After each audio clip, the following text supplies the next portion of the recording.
धन्यवाद श्रीमान। आपने इस बहुत ही महत्वपूर्ण और विवादास्पद बिल पर मुझे बोलने का मौका दिया। कभी कभी लगता है कि उधर से कोई अच्छा व्यक्ति बोल रहा है तो लगता है यही सही है, और कई बार ऐसा लगता है कि इधर से जो बोल रहे हैं वो ज़्यादा सही है।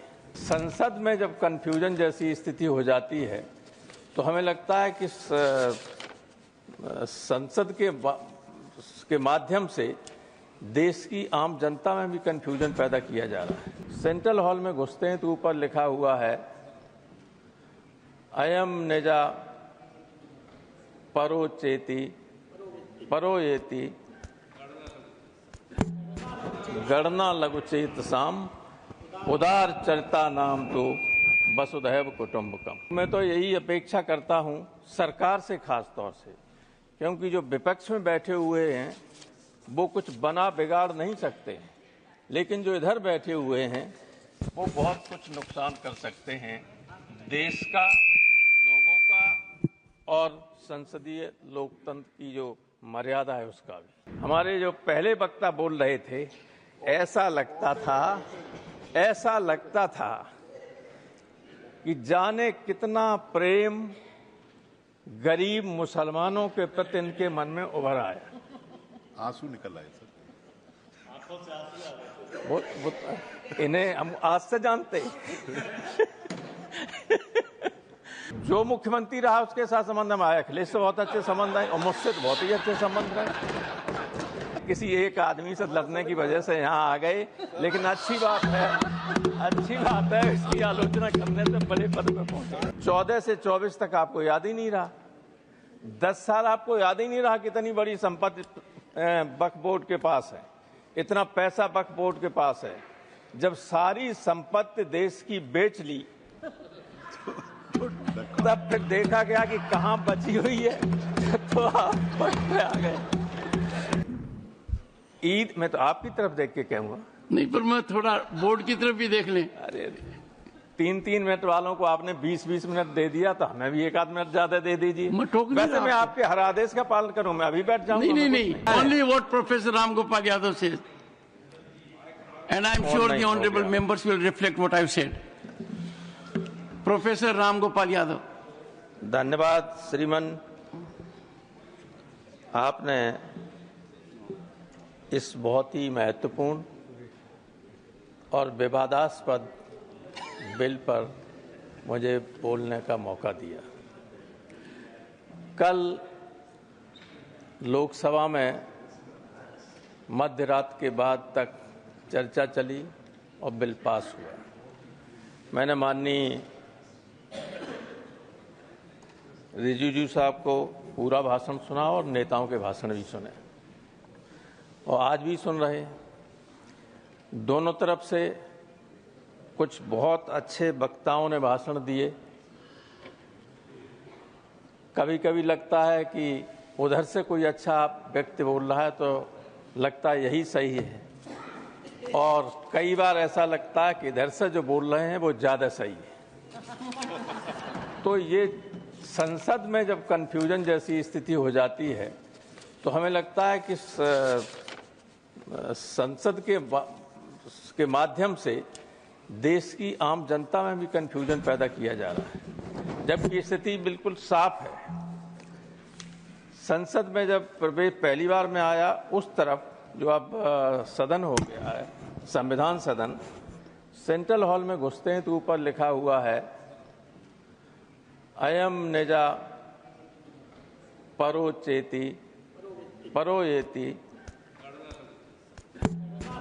गणना लघुचेत साम उदार चरिता नाम तो वसुधैव कुटुंबकम। तो मैं तो यही अपेक्षा करता हूं सरकार से, खास तौर से, क्योंकि जो विपक्ष में बैठे हुए हैं वो कुछ बना बिगाड़ नहीं सकते, लेकिन जो इधर बैठे हुए हैं वो बहुत कुछ नुकसान कर सकते हैं देश का, लोगों का और संसदीय लोकतंत्र की जो मर्यादा है उसका भी। इसलिए उदार बने रहिए। नड्डा जी ने अच्छी बात कही, लेकिन कहा कि राजनीति हुई, और अंत में खुद राजनीति में प्रवेश कर गए। तो स्थिति बिल्कुल क्लियर है कि सारे धर्मों के साथ समान व्यवहार होना चाहिए। बहुत बड़ी आबादी है माइनॉरिटी की, और खासतौर से मुसलमानों की हिंदुस्तान में। मेरे ख्याल से दुनिया में इतना बड़ी संख्या मुसलमानों की कहीं नहीं जितनी हिंदुस्तान में, मुस्लिम देशों में भी कहीं। तो इतनी बड़ी आबादी के साथ अगर ये लगे लोगों को कि अन्याय हो रहा है और जनता में चर्चा ये हो जाए, फिर आप कितना ही कहिएगा कि आप एक तरफा बात कर रहे हैं या अपीजमेंट की बात कर रहे हैं, उससे काम नहीं चलने वाला है। व्यक्ति खुद जब कुछ काम अपने को असेस करता है कि मैं ऐसा कर सकता हूं, लेकिन जनता उसको जज करती है कि उन्होंने अतीत में कैसा किया है, मैंने कैसा पीछे किया है। जजमेंट तो उससे होता है। मैं कहूं कि मैं ऐसा कर सकता हूं, करूंगा, उससे थोड़ी कोई जजमेंट करेगा। तो आपने अतीत में जो किया है, जनता उससे संतुष्ट नहीं है। भले ही आप इन के इन प्रकारेण चुनाव जीत जाएं, लेकिन पब्लिक उससे संतुष्ट नहीं है। पब्लिक को विश्वास नहीं है, क्योंकि जो बातें आपने कहीं, जो इस सरकार ने वादे किए लोगों के साथ, उन वादों को न पूरा किया न उन पर अमल करने की कोशिश की। तो इसमें जो कह रहे हैं, हमारे जो पहले वक्ता बोल रहे थे, ऐसा लगता था कि जाने कितना प्रेम गरीब मुसलमानों के प्रति इनके मन में उभर आया। आंसू निकल आए सर, आंखों से आंसू आ गए। वो इन्हें हम आज से जानते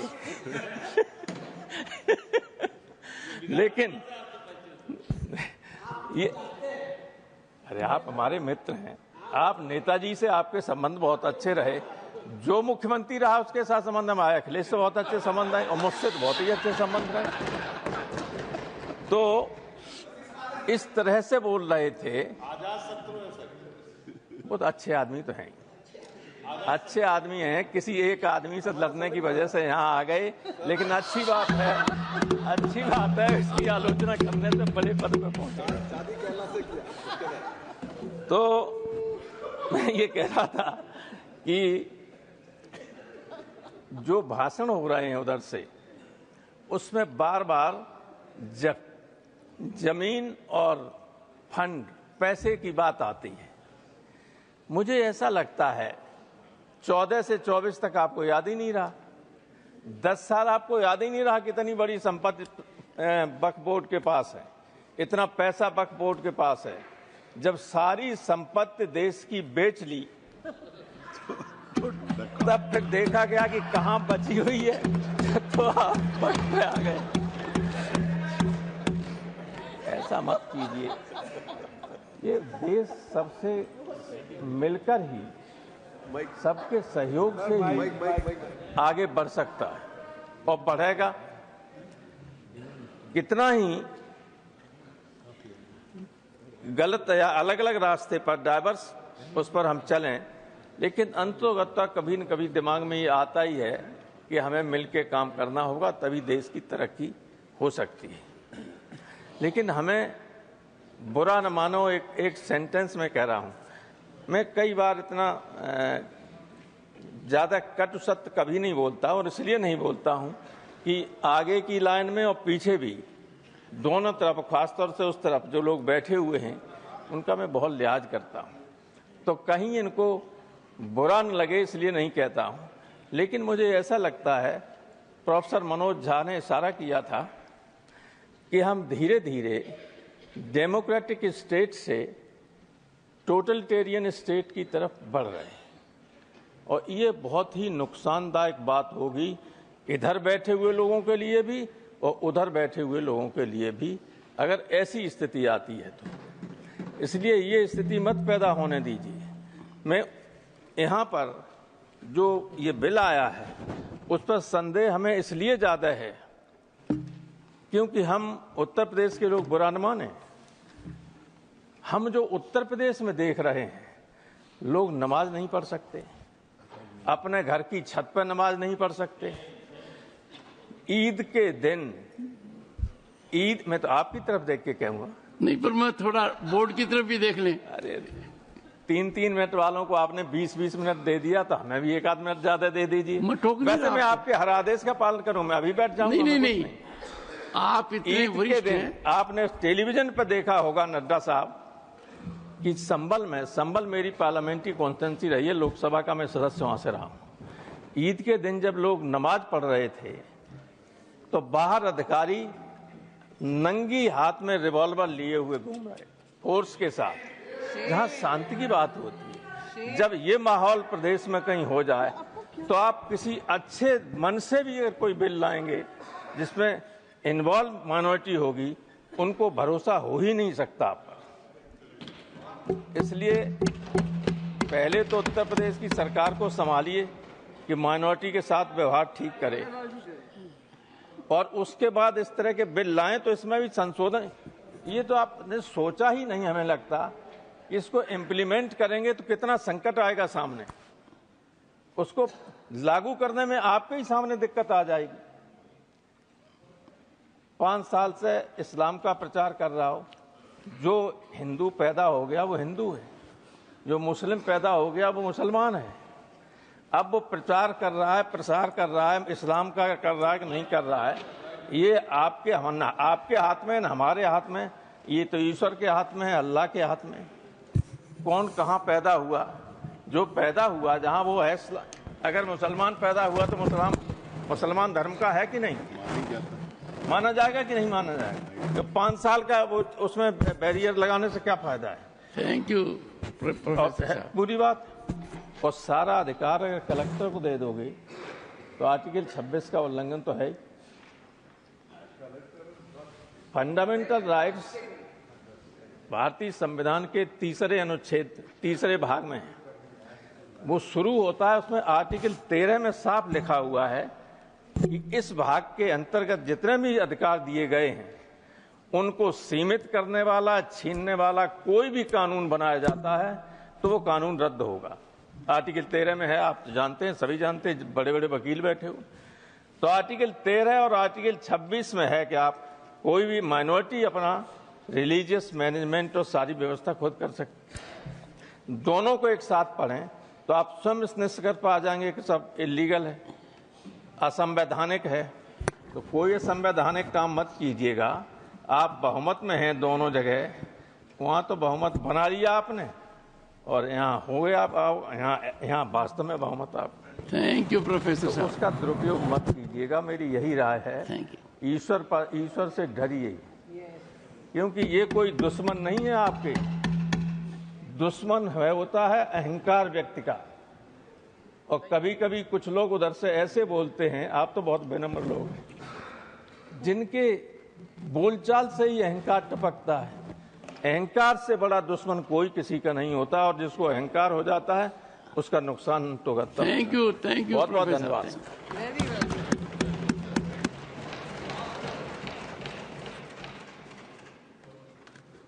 प्रोफेसर साहब, आपने एक बड़ी आपत्तिजनक बात कही।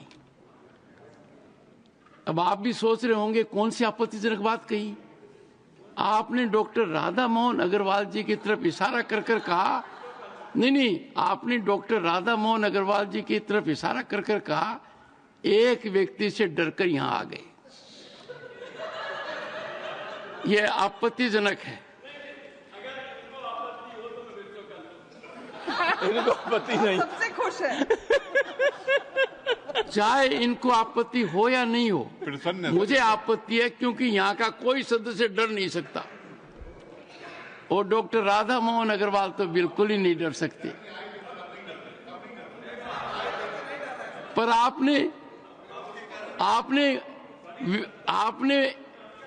आपने उस व्यक्तित्व का महामंडन किया है, यह आपकी साजिश है, सोच समझ कर किया है।